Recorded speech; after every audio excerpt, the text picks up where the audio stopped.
Faith in the fire. The story of Shadrach, Meshach, and Abednego. A long time ago, in the powerful kingdom of Babylon, there lived 3 young men, Shadrach, Meshach, and Abednego. Though they lived far from their home in Israel, their hearts never forgot the God of their ancestors, the God of Abraham, Isaac, and Jacob. Babylon was a land of great wealth, mighty kings, and towering statues of gold. But for all its splendor, it was also a land that worshipped false gods and idols. The king of Babylon, Nebuchadnezzar, was a proud and powerful man. His word was law, and no one dared to disobey him.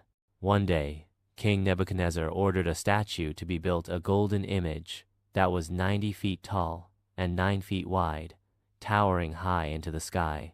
When the sun rose and hit the statue, it gleamed so brightly that people had to shield their eyes from its shine. The king commanded that everyone in the kingdom, rich or poor, free or slave, young or old, must bow down and worship the golden image whenever they heard the sound of music, trumpets, harps, and flutes. The king's messengers went throughout the land to announce this decree: whoever does not fall down and worship the golden statue shall be thrown immediately into a blazing furnace. When the day of dedication arrived, the music played, and people from every nation and language fell to the ground to worship the golden image. But among the crowd, 3 figures remained standing: Shadrach, Meshach, and Abednego. Though they were far from home, they would not bow to anyone or anything but the one true God. Some jealous officials saw this and quickly ran to tell the king. "O king, live forever," they said. "Did you not command that everyone must bow to the golden image when they hear the music? But there are some Jews, Shadrach, Meshach, and Abednego, who pay no attention to you. They do not serve your gods or worship the image of gold you have set up." When Nebuchadnezzar heard this, he was furious. He had trusted these young men and even given them high positions in the kingdom. But now, it seemed they were defying his authority. "Bring them to me," he shouted. The guards rushed to get them, and soon Shadrach, Meshach, and Abednego stood before the king. His eyes burned with anger. "Is it true that you do not serve my gods or worship the image I have set up?" he asked. "Now, when you hear the music again, if you fall down and worship the statue, good. But if you do not, you will be thrown immediately into the blazing furnace. Then what God will be able to rescue you from my hand?" But Shadrach, Meshach, and Abednego stood tall and calm. They replied, "O Nebuchadnezzar, we do not need to defend ourselves before you in this matter. If we are thrown into the blazing furnace, the God we serve is able to deliver us from it, and he will deliver us from your hand, O king. But even if he does not, we want you to know that we will not serve your gods or worship the image of gold you have set up." Their words were bold, a declaration of unshakable faith. Nebuchadnezzar's face twisted in rage. "Heat the furnace 7 times hotter than usual," he roared. He ordered his strongest soldiers to tie up the 3 men and throw them into the fire. The fire roared and cracked, and it was so hot that the flames killed the soldiers as they threw Shadrach, Meshach, and Abednego into the furnace. Bound tightly, the 3 men fell into the heart of the fire. But then, something miraculous happened. As the king watched from a distance, his eyes suddenly widened in shock. "Weren't there 3 men that we tied up and threw into the fire?" he asked. "Certainly, O king," his advisors replied. "But look," the king shouted. "I see 4 men walking around in the fire, unbound and unharmed, and the 4th looks like a son of the gods." In the midst of the blazing fire, God himself had sent a deliverer. Many believe it was an angel, and others believe it was a divine appearance of Jesus before his time on earth. Nebuchadnezzar ran as close as he could to the entrance of the furnace and called out, "Shadrach, Meshach, and Abednego, servants of the Most High God, come out, come here."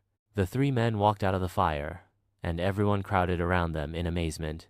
Their bodies were completely unharmed. Not a hair on their heads was burned. Their robes were untouched, and there was not even the smell of smoke on them. Nebuchadnezzar was overwhelmed. He said, "Praise be to the God of Shadrach, Meshach, and Abednego, who has sent his angel and rescued his servants." They trusted in him and defied the king's command. willing to give up their lives rather than serve or worship any god except their own God. From that day, the king made a new decree that no one was to speak against the God of Shadrach, Meshach, and Abednego, for there is no other God who can save in this way. And the king promoted them to even higher positions in Babylon. Symbolism and lessons of the story. The story of Shadrach, Meshach, and Abednego is filled with powerful symbols and life lessons for us today. 1. The fiery furnace as life's trials. The blazing furnace represents the trials, suffering, and persecution we may face when standing up for what is right. Like these young men, believers today may face fires of rejection, loss, or danger for choosing to obey God over the world. 2. Refusing to bow to idols. The golden image symbolizes the idols of this world. Fame, wealth, power, acceptance, things people bow to for comfort or security. Shadrach, Meshach, and Abednego remind us that faithfulness to God comes first, even when it's unpopular or dangerous. 3. God's presence in the fire. The fourth figure in the fire is a symbol of God's presence in our darkest moments. When we go through the fires of life, God is with us. He does not always take us out of the fire immediately, but He protects and sustains us in the midst of it. 4. Faith that trusts God's will. Their statement, even if He does not rescue us, is a powerful example of unconditional faith. True faith trusts God's goodness, whether or not He answers our prayers in the way we expect. 5. Transformation of others through our faith. Nebuchadnezzar's heart was changed because of their bold stand. Sometimes, our faith in trials can be a testimony that leads others to believe in God. 6. God's power to deliver. Finally, the story shows that God has power over every force, including fire, kings, and death. Nothing is impossible for Him. Final reflection. The story of Shadrach, Meshach, and Abednego teaches us that when we face impossible situations, when the fire is heated 7 times hotter, God is with us. Even if we don't see Him immediately, He never leaves us alone. And like them, we are called to stand firm in our faith, trusting God no matter the outcome.